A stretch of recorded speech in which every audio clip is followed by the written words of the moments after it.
We got a new preview of Ninja Gaiden 4's gameplay. That's right, guys. Ladies and gentlemen, 2025 is not over. We still got bangers. People are saying game is dead. I said, where's your head? We got Ninja Gaiden 4 coming. Outside of 2. You got Borderlands 4. You got Ghost of Yote. We still got games to play. It's too many fucking games. I'm pretty sure there's other games I'm forgetting. On top of all the bullshit that came out early in the year. It's too many. And we gonna look at the latest preview. But before we do, friendly reminder, I am giving away a Alienware gaming laptop. I'm sponsored by Alienware, and I now have an extra laptop that I am doing nothing with. So if you want to get into PC gaming, enter the giveaway, ! Giveaway in the chat. The specs are listed on the giveaway page. Works on YouTube and Twitch. The command ! Giveaway. If you're watching on Hokage highlights, the link will be in the description box below. This is your chance to make it out of being a PS4 nigga. All right, let's check out, speaking of 4, let's check out Ninja Gaiden 4. Outer Worlds 4, my bad. Outer Worlds 2, my bad. Let's get it. Let me turn this music up. This is your chance to get out of the PS4 trenches. I gotta turn this shit on 4K. Game Pass. Let me take you on a goddamn to the past for a second. It's the early 2000s, years before a little game called Dark Souls would forever change the landscape of the action and action RPG genre. It was a time mostly without stamina bars, a time when style, spectacle, and creative expression of combat ruled above all else. A time when games like God of War 1 and 2, Devil May Cry 1 and 3, and God Hand blazed the trail for others to follow. But if you ask me, there was one game that stood above all of them, a masterclass of action design that challenged and thrilled the teenage me with aggressive enemy AI. I don't know if I would agree with that statement. I did love Ninja Gaiden, but I don't know if I would have put this as my favorite action game. Gorgeous visuals and the most dazzling combat I had ever seen. That game was Ninja Gaiden, and later Ninja Gaiden Black. I made a whole feature on why I think Ninja Gaiden is the pinnacle of the action genre, so I won't spend too much time on that here. But the point of all this preamble, like a stamina bar, give me combos and bad cameras. Were massive. Are you hoping the camera ass in this shit too? Based on the 4 chapters of this preview build, it's living up to them. This is exactly what I've always wanted a modern Ninja Gaiden game to be. Pinnacle is a crazy word. It's all subjective. Like me personally, I think I'd say Bayonetta 2 is my favorite action game, but you know, I'm not gonna argue with him because Ninja Gaiden is a respectable choice. I understand. That's always the rule. Make a respectable choice. First, while this is co-developed by Platinum Games, make no mistake, this feels like Team Ninja's Ninja Gaiden through and through, regardless of whether you're playing as Ryu Hayabusa or newcomer Yakumo. There's no split of Yakumo's levels feeling like a Platinum Games protagonist, and Ryu's feeling like traditional Ninja Gaiden. The two characters do have distinct playstyles and movesets, but you'll be doing a lot of the same tricks with both characters. From Izuna drops, what the? Leave Hurricane! To guillotine throws, to quick charge ultimate attacks, etc. Where Platinum's influence felt is in the absolutely wild segments in between bouts of combat. One level felt like a demonic. There's a movement against this game from old school Ninja Gaiden fans, kind of like the Snyderverse fans. What's their beef with this game? I was unaware of that. What's their beef?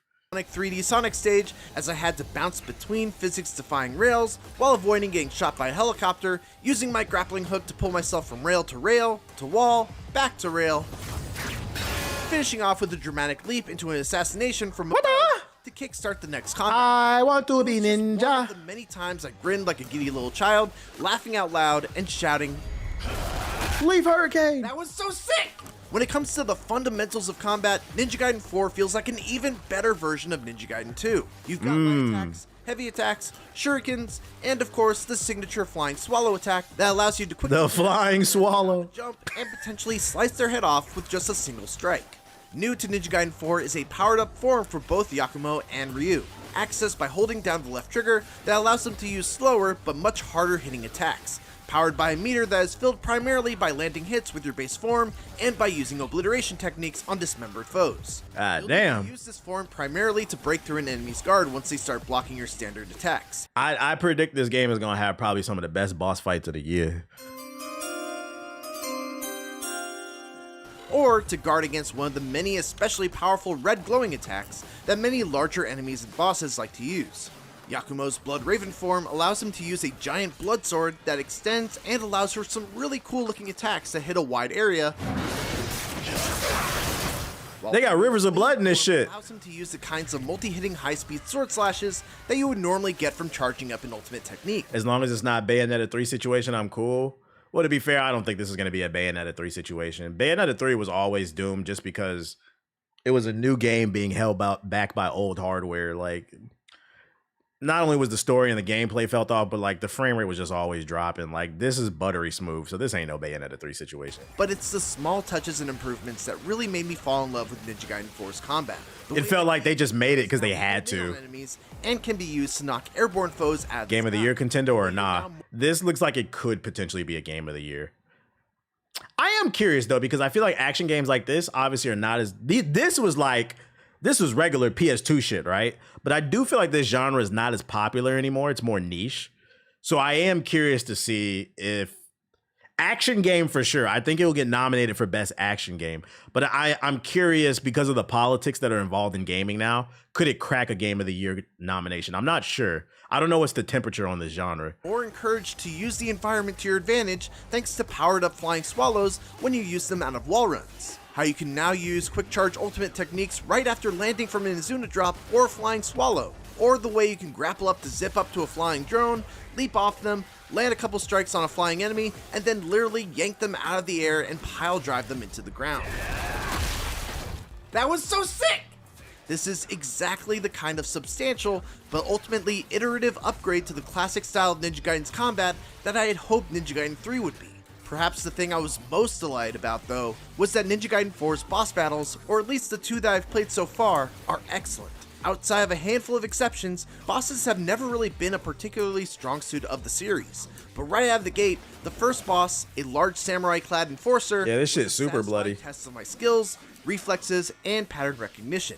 It was an intense one-on-one fight against an enemy that was reactive to what I was doing. He would parry my attacks and follow up with a quick counterattack. Big parries. If I stood too far away, he would quickly close the distance and bring the aggression to me. He would sneak in. What's the vibe after the news? I'm on the Liza P DLC. I beat the first boss last time. By quickly hitting him with an attack. So just continuing that. I was on the edge of my seat throughout the whole fight, and even when I died, I would catch myself smiling at how much fun I was having. The second boss was a little less traditional. He said a fun struggle. After our first encounter, she fled, leaving me to chase her through a distorted demon hellscape, but the actual battle itself was no less impressive. She wielded a giant umbrella that she would twirl around continuously, forcing me to be precise. I wonder how many dumbasses are gonna be on Twitter talking about, bruh, when they see like footage like this, another Souls game. Because I swear, anything with a fucking sword, a third-person camera, and a damn boss health bar, a Souls game. Another thing I appreciate, bro, it's not a Souls game, were the grapple points that I could quickly use to zip out of the way, and then flying swallow right back to keep up the aggression. My demo gave me a ton of skills unlocked right from the start, and while that was very much appreciated in the sense that I had Ryu and Yakumo's full... Motherfucker's gonna say Sekiro did it first, right? Also didn't give me a... Man, this shit a rip off of Sekiro. This nigga parrying this shit corny, bro. I didn't get past the 8, but you know, I can see it. Good sense of what the progression would be like in the full game, and how much of that arsenal do Ryu and Yakumo start off with, which is something that I am very much looking forward to figuring out once I get my hands on the full version. At the very least, I can say that the training and tutorial tools in Ninja Gaiden 4 seem excellent. There's a full training mode where you can practice against customizable enemies, you're able to look back and get explainers with video on every technique that you've learned, full combo lists, the whole works. While the levels are linear and I didn't happen to find any golden scarabs or crystal skulls, there are still things to do and find off the beaten path. There are terminals throughout the level that come with submissions, such as defeat X number of enemies in Y location, or locate a number of creatures called Gordies. Patrick Star sounded us. Capture by completing a quick button press minigame. By far the coolest thing to find though are the combat challenge rooms, where you can actually set your health handicap and get a reward based on how hard you make the challenge for yourself. I love the challenge rooms in the OG. Yeah, I did King of Shade. I covered it early. That shit look fire. You know we on it. And the ability to essentially set your difficulty. They got clickers in this. That gives you an appropriate reward for the effort you put in. The currency you gain can be used to purchase items. I can see a world where people, if they feel like the camera's too good in this game, they're gonna complain. Man, this shit too easy, man. I can see everything. I'm almost done with this damn lawn. Then I can play some Battlefield 6. That's right. The weekend. God damn, bruh. I feel like it was just last weekend I was playing fucking Battlefield 6, and we back this weekend with it again. At the shop, but again, I didn't really have to engage with this. They stole this character from Dead or Alive, right? Most of the things I needed. I've seen him before. Provide to me. It's already live today. Oh, I didn't even know it was live today. I'll probably hop on it this weekend. I'll do a stream probably. It's rare that or tomorrow. I gotta coordinate. I ain't gonna hold you. It's getting harder and harder the older I get to coordinate with the boys. People got responsibility and lives and shit. I got to coordinate like a session so we can play with the boys. It finally comes, and it seems to like, be... Niggas, I ain't gonna lie, niggas got to make a play date when you hit 30. Shit is crazy. But so far, Ninja Gaiden 4 is... Do I have an editor? I have editors. October 21st can't come fast enough. Do you have any questions about Ninja Gaiden 4? Let me know in the comments, as I'm planning to do a follow-up to go through as many of them as I can. That's real. Only the older will understand that shit. Keep it here on IGN.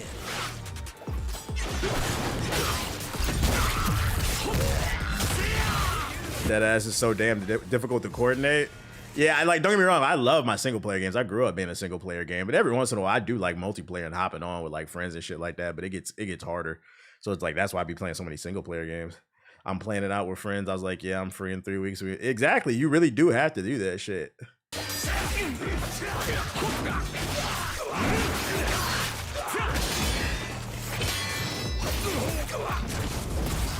Yeah, everybody got to be in the mood. Facts. I'm not gonna lie. This is the second preview I've watched from IGN, and both times they praised the hell out of it. At this point, I'd be shocked if this game gets less than an 8.5, but I feel like it's going to get at least a 9 based off these previews I've seen. That's the vibe I'm getting. I didn't hear him say nothing negative. So I feel like the base for it is, I feel like the floor for this game is an 8.5, but I feel like it's going to get a 9 at least, and maybe even higher. I don't know, because the boss fights could be fire. The story could be fire, but it looks good. It might not be the same guy. That reinforces my opinion, because then that's two different opinions, and they're all praising it. So it's Platinum Games is guaranteed an 8 or 9. That's cap, nigga. Platinum Games, what? Platinum Games is one of the most inconsistent studios in the business. Yeah, Platinum Games will give you Ninja Gaiden 4, Bayonetta 2, but then they'll also give you Bayonetta 3, Ninja Turtles, The Legend of Korra. Did you forget about that? What's that joint? The canceled Xbox game, Scalebound. Like, what are you talking about? Platinum Games is very inconsistent. Babylon's Fall. Yeah, for every what's that game with the dog on the chain and the Switch? For every one of those, you get Babylon's Fall. Don't remind me of Korra. Name a bad game they made, though. I just did. Babylon's Fall, Ninja Turtles, and Korra. Those, and not only are they bad, they're fucking horrible. They're not mid. They're fucking horrible. We're very bad. You said name a bad game. Y'all niggas don't play no fucking games, bruh. Cut it out, bruh. Astral Chain ran like ass. It ran okay for me. And Scalebound never even came out, bruh. So like, nah, they've dropped several duds. They mad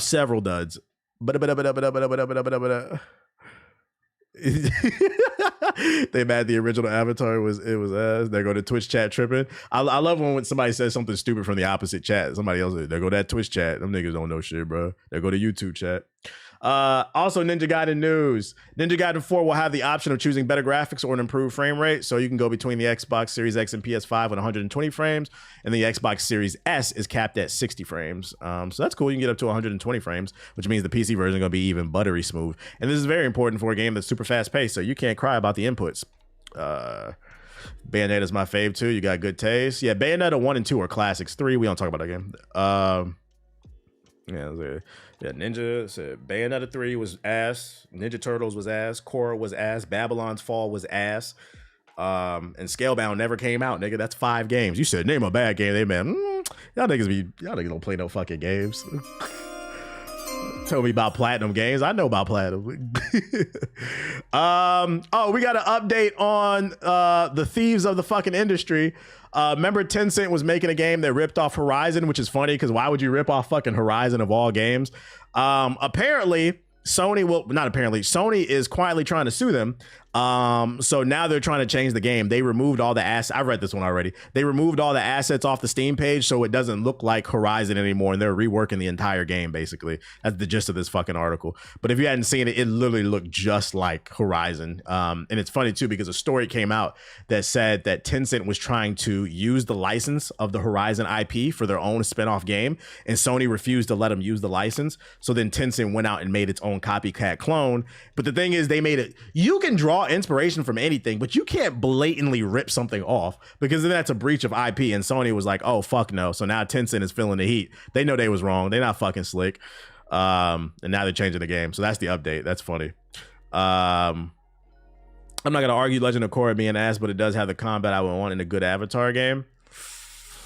Still was ass though. Oh, man.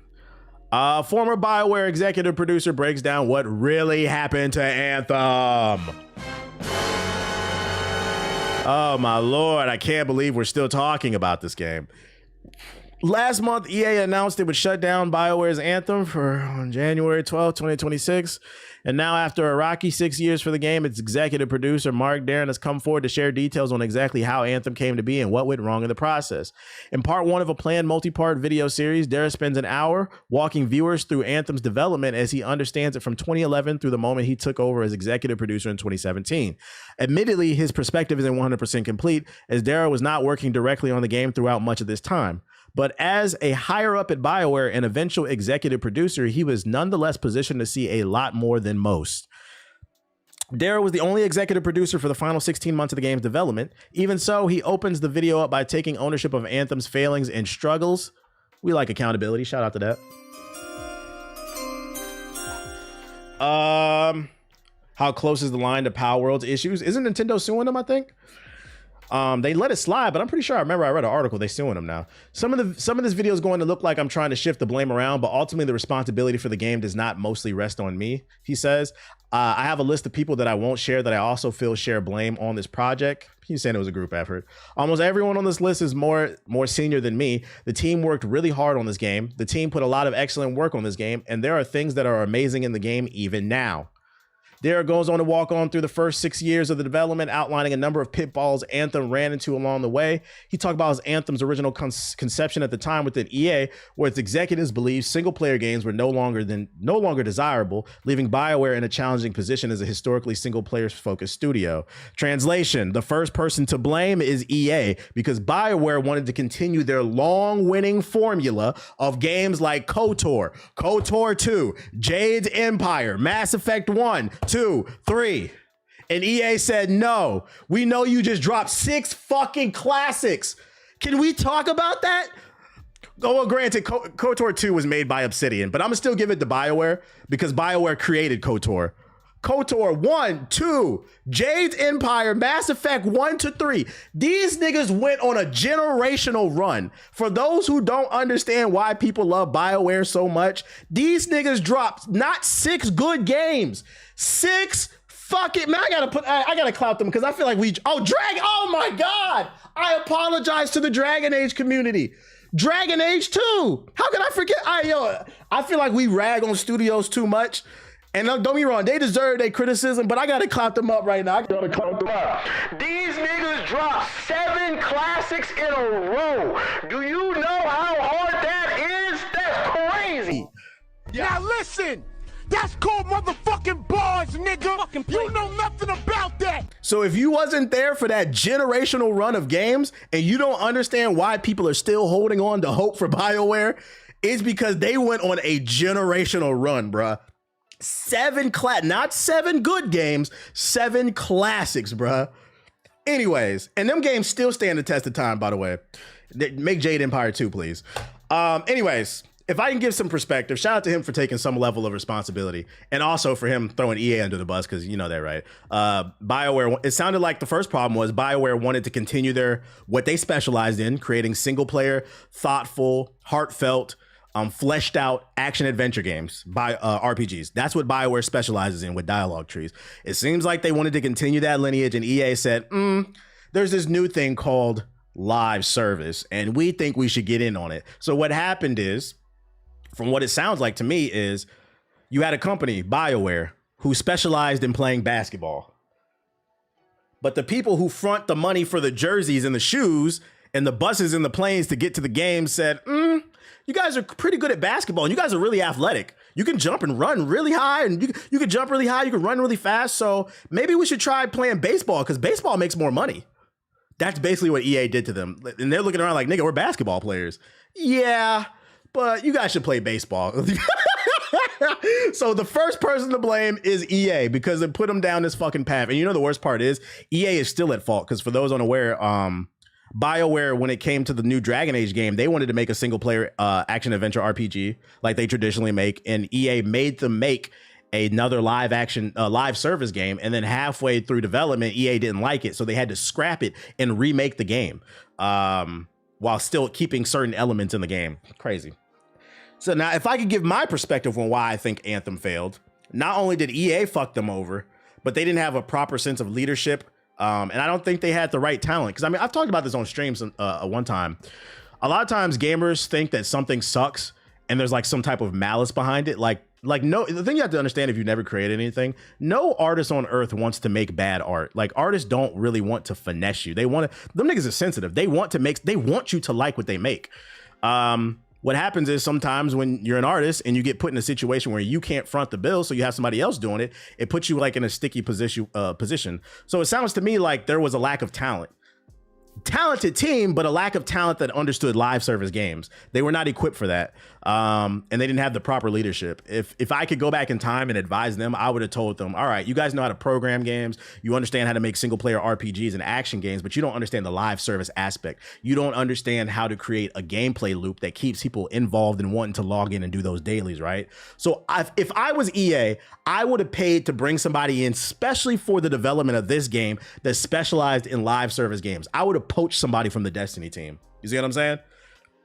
And be like, all right, this guy is one of the heads of the studio just for this game, okay? So that we understand how to create a fun gameplay loop to keep people hooked. That's where they fucked up. They didn't bring in new talent. They tried to stick to what they had already. And then the second thing, from my own personal perspective, for those unaware who are new to my content, technically I am a game developer. My name, unfortunately, is in the credits of Anthem. If you don't believe me, look up the credits on YouTube. The credits are really long, but my name is in the game. Why?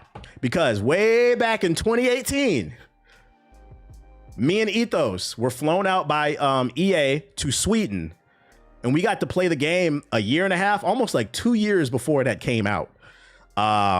We got to play test the game. They flew out a bunch of content creators. I was under strict NDA type shit.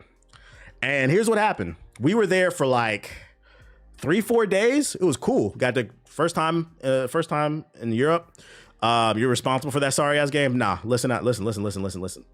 We got to play the game for like 2 days, right? And I'm talking about we played the game. We woke up, ate breakfast, and we just played because we were play testers, right? On that third day, I kid you not, they brought us into a room. It was about 20 creators, and most of us were from the Destiny community. I just went and checked their list of games BioWare dropped on that list filled with bangers. I told you. Some of y'all wasn't old enough to be around when that happened. But anyways, they put us in a room. They flew out like 20 people. And I would say about 80 to 90% of the people that were there were Destiny creators. Me and Ethos were Variety. And there were a couple other Variety people there. What happened was when they sat us down, we sat in a room for like 8 hours. And we just debated on gameplay mechanics, what we liked, what we disliked, what we wanted to see improved. We asked, why did they do this? We even talked about the business model and how they were going to handle that. No, Watts wasn't there. Watts wasn't a part of the podcast at the time. This is in 2018. This is a long time ago, guys. Long story short, them niggas didn't listen to anything. And not only did they not listen to anything, this might offend some people. In the defense of the developers, when I say they didn't listen to anything, they didn't listen to anything I had to say. They didn't listen to anything Ethos had to say. You know who else was there? I think that's when I met him. If you know Paris, he does the podcast with Danny, dark skinned dude. He always beefing with niggas on Twitter. Paris was there too. Paris had some criticism. They didn't listen to Paris. But you know who they did listen to? They listened to the Destiny community. Them Destiny niggas, oh my God. So check it out. Paris Lily. Yeah, shout out to Paris Lily. Check it out. It was a room of us, about 20 of us, right? Me, Ethos, Paris, and like maybe 2 other people were saying something. It was about 5 of us. Imagine being in a room with 20 people and they're all saying you need to make it like Destiny. You need to do this. You need to do that because we play Destiny and da da da da da da da da. I feel like them Destiny niggas wasn't judging the game for what. So like when I judge something, I'm judging it based off of their vision. I'm looking at it at how can I improve your vision, but I don't want you to change it. I felt like, and this is the problem with, you gotta be careful about who you take feedback from. It felt like the Destiny content creators that were there, they were all YouTubers because this is before Twitch was super big. The Destiny YouTubers wanted them to change the game for what they wanted it to be, which is more like Destiny, which doesn't make sense because Destiny was already popular at the time, right? So what you had was a room full of people chirping and saying, make it like Destiny. And you had a few people that said, no, you should do X, Y, and Z. And it sounded like we were just trying to be different and we were just hating, to the point where I'm not gonna lie. I remember I was talking to one of the EA developers on the bus to lunch. And I was just like, he was like, yeah, he's like, I feel like you were talking more in the first half, but then you kind of got quiet. He's like, what happened? I was like, I ain't gonna hold you, dude. Because all the Destiny creators were white. And me and Ethos were literally disagreeing with everything they were saying. I was like, I just didn't want to come across like the angry black guy. I was like, I hate to get all political or whatever on it, but I was like, they were all saying one thing. And I was like, I'm gonna be honest. I was like, I completely disagree with you guys, with them. And I was like, I didn't want to come across a certain way. You know how it is. Any people of color in the chat, if you ever worked in corporate America, you don't want to come across like a certain type of way and then fuck up your money, basically. So I was like, yeah, I didn't want to come across like I was just super negative or trying to be like anti everybody else or whatever. Especially because we were the only ones saying X, Y, and Z. So I can tell you right now, we identified what was good about the game, but we also identified the gameplay loop was weak. Also, I remember us having a heavy conversation about the business model. I didn't agree a lot with what they wanted to do with the business model. And it fell on deaf ears. And that shit pissed me off because my name ended up in the game. And I remember I was like, bro, what the fuck? Them niggas didn't listen to anything we had to say. So I'm gonna be honest. If you want to know why the game came out the way that it did, I'm not gonna put it 100% on the Destiny community. But them niggas did play a role. EA fucked BioWare over. BioWare was understaffed. I don't think they had the proper staff to handle the live service gameplay loop. And them Destiny niggas definitely had some bad input on how to improve the game. It was a stew of bullshit. It was a stew of bullshit. So that's my perspective. At my unit, there's a contractor I can't work with because she called me aggressive because I told her so. Yeah, like unfortunately, yeah, people will call you aggressive because you disagree with them. They couldn't fly you out to play test Andromeda. I didn't play test Andromeda. I did play it early though, but it was like a vertical slice. What's the name? But that's when I learned, like, you got to be careful with EA because W Clip Farm, we shitting on the Destiny community. I will be pissing them off. Freaking, I played Andromeda early too. Not as early, like we played Anthem when like we was like, oh, this is an unfinished game. Like that was, we played Anthem early. I played Andromeda early, but it was like a few months before the game came out. The game was done.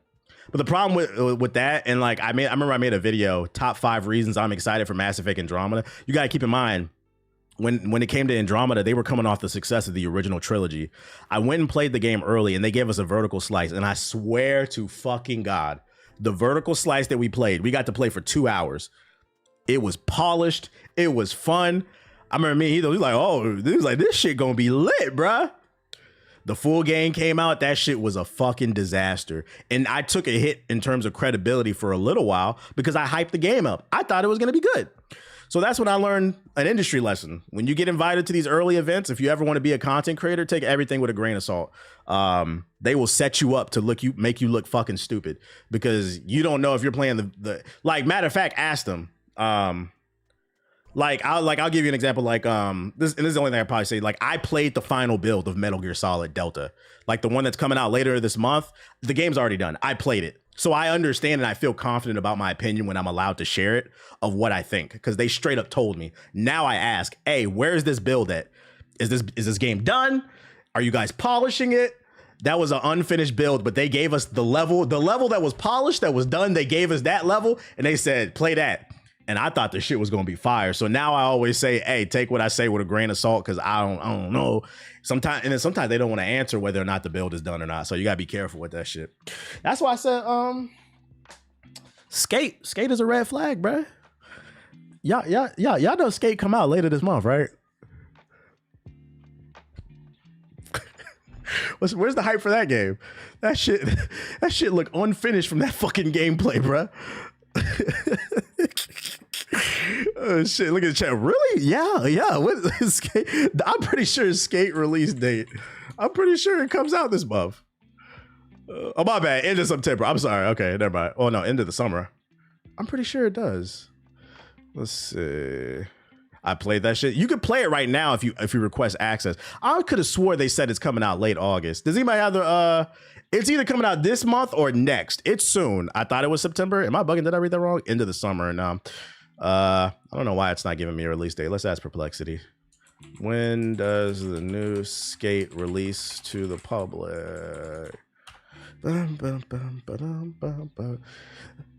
new Skate officially titled is set for early access the end of summer. I mean, the end of the summer is September. So it's either coming at late this month or like mid-September, because mid-September is when the fall starts. It's coming out soon. Guys, that's a red fucking flag. I've been said that shit. I've been said that this game is a red flag, but y'all not trying to hear me though.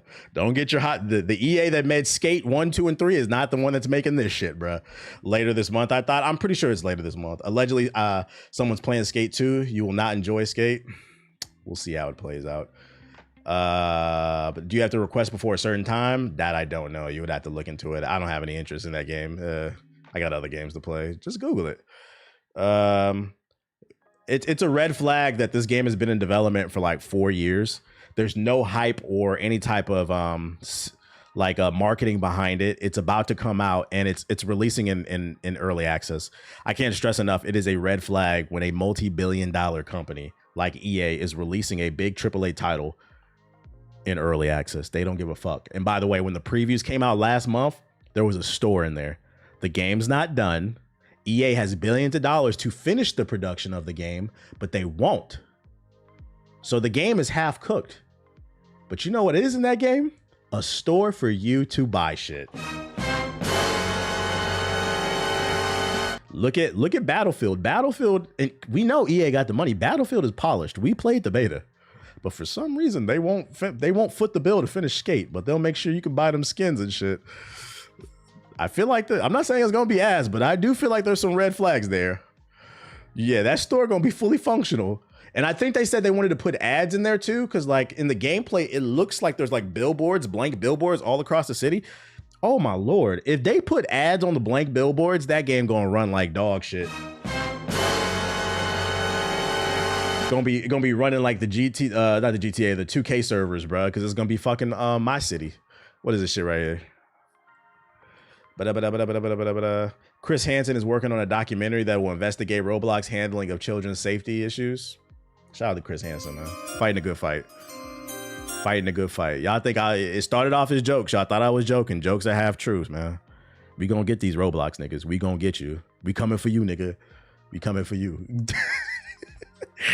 An Apex Legends TV show is still on the table, says EA. Speaking of EA, Miles referenced the game's extensive lore as one of the reasons EA thinks an Apex Legends film or television adaptation would do well, telling Variety that players don't have all the backstory, the history, and there's just rich worlds and rich history with these characters and these legends that can come to life through linear media and partnerships. We're pretty motivated to do that and doing it in a way that really respects and upholds the brand and the franchise. That doesn't mean it's coming.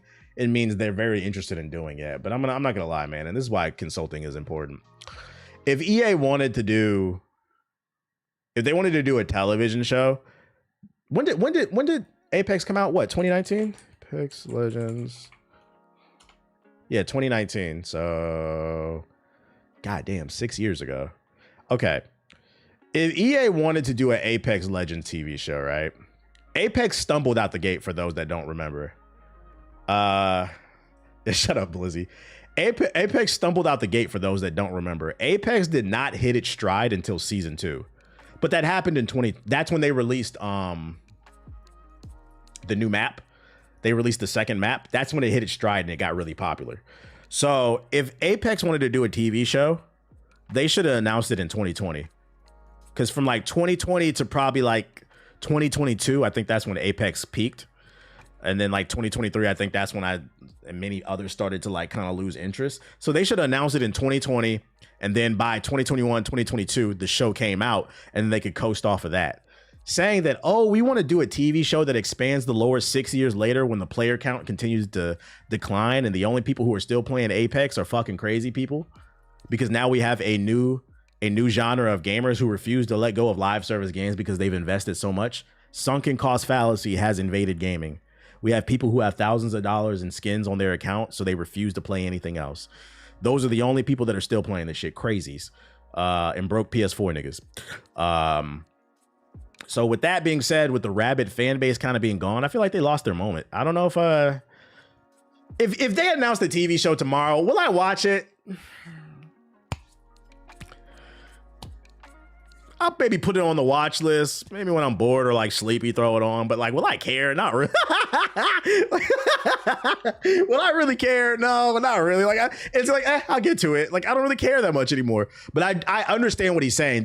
I do agree with the statement that like they crafted a very interesting world that was a spinoff of the Titanfall universe. And if they would have done a television show, it would have been a great way to expand upon that. And I think it would have made the fan base even more rabid and more appreciative of the video game. But I feel like that door closed. You missed it. Opportunity is a very tight window. And if you don't capitalize on it, a lot of times you don't get a second chance. So, and this is just life advice. When the door opens, put your foot on the pedal and go. And ride that bitch till the wheels fall off. Should have kept Titanfall. Tight shit. Speaking of TV shows, have you seen Alien Earth? I have not. Is that the new movie? Titanfall died for this shit. Oh yeah, I already covered this, the multiplayer mode. How many seasons? Apex is like season 23 or something like that. Warner Bros. Says the Batman 2 will begin filming in spring of 2026 and released October 1st, 2027. I thought they already started filming this, but we know it's coming.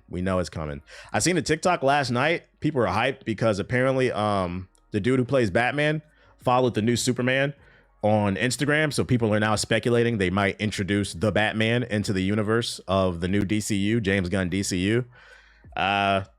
I thought it was supposed to be an Elseworld project. I don't know if I want them to be in the same universe. I don't see it working. It already established its own kind of thing.